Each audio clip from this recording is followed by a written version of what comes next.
Okay. Thank you, boss. Sir, maraming salamat. Kami na pong bahala sa fiesta nyo. Till na next deal na lang po. Wala na po kayong mga naiwang gamit or... Ay, sir, pasuyo nung susi. Naka-pa-unlock lang. Baka may mga gamit pa po kayo or ano. O anyway, kapag dinetail naman po yan, kung may mga nahulog-hulog sa mga gilid-gilid, pwede naman po lalamove or kahit daanan nyo po if ever po. May mga naiwan lang naman basurang konti. Okay lang sir, kami na pong bahala. If ever, kung may mga nasingit-singit dyan, pwede naman pong padala na lang. Yung mga ano sir, itong mga, yun na po kukunin. Okay na po. Sige po. Sir, thank you. Maraming salamat ulit. Ingat po kayo. Sige po.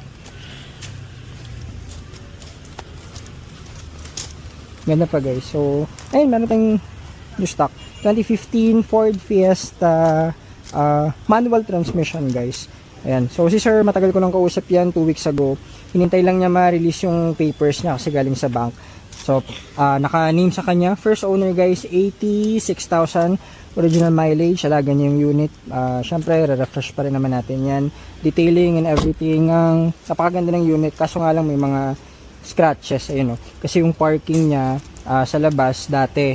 So, since day 1 guys, hindi pa niya to pina-repaint or everything. So, yung gusto niyan, dating-dati pa yan. Kaya naipon na.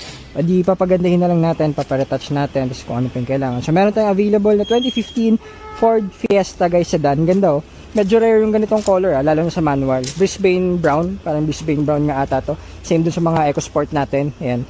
So available to guys. If ever, alam niyo naman limited yung mga manual natin. So may isa pa tayo doon, hatchback naman if ever na kasi hatchback na manual available yan guys. So yun, visit kayo shop or message kayo sa amin. Thank you po GTA Cars.